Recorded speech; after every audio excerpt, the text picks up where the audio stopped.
আপনারা শুধু আয়নাগরের কথা শুনেছেন বা আমাদের মুখে আমাদেরকে গুম করার কাহিনী শুনেছেন, ইতিহাস শুনেছেন।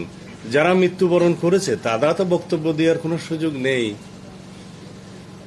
যারা আয়নাগরে থেকে উদ্ধার হয়েছে তারা হয়তো ভিজিট করেছে, কথা বলছে বা আমরা কথা বলছি, কিন্তু যাদের কোনো হদিশ পাওয়া যায়নি তারা তো কথা বলতে পারছে না।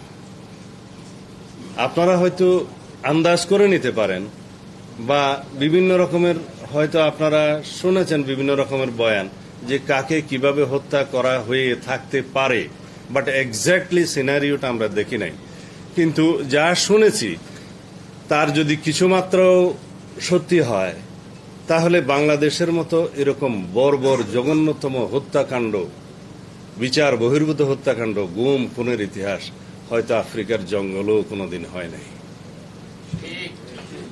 সেই রকম একজন স্বৈর শাসক এবং সেই রকম একজন ফ্যাসিস্ট গণহত্যাকারী আওয়ামী প্রধান শেখ হাসিনাকে এখনো আমরা অনুশোচনা করতে দেখিনি।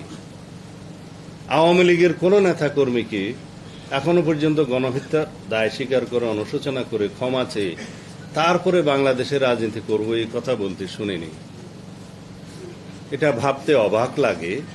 উল্টো তাদের বক্তব্য শুনলে মনে হয় বাংলাদেশের সাধারণ গণ অভ্যুত্থানে অংশগ্রহণকারী সাধারণ নাগরিকরাই যেন অপরাধ করেছে।